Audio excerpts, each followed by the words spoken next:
Paano kung sabihin ko sa'yo, sa 160 broiler, nakatipid ka na sa feeds, pero mas bumilis pa ang paglaki? Hindi ito basta kwento. Totoong experience ito ni Julie. Meet Julie. May alaga siyang 160 heads na broiler. Dati, isa sa pinaka-problema niya, mahal na feeds at parang kulang palagi. Imagine mo to, isang kaba ng feeds halos isang araw lang ubos na agad. Bukod pa dun, madalas sipunin ng mga manok niya. Mabagal pa ang paglaki. Umaabot ng 40 days ang harvest, pero hindi pa ganun kabigat. Kaya naghanap siya ng paraan. Gumawa siya ng sariling feed formulation. Crack na mais, darak, soya meal, copra meal at molasses. Pero may dinagdag siya na game changer, Ato-V. Hinahalo niya ito sa feeds, pati sa inumin ng mga manok.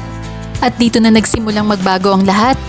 Mula sa isang kaban na halos isang araw lang, tumagal pa ng dagdag na 2 araw ang pakain. Tipid na, sulit pa. At hindi lang tipid, grabe din ang resulta sa timbang.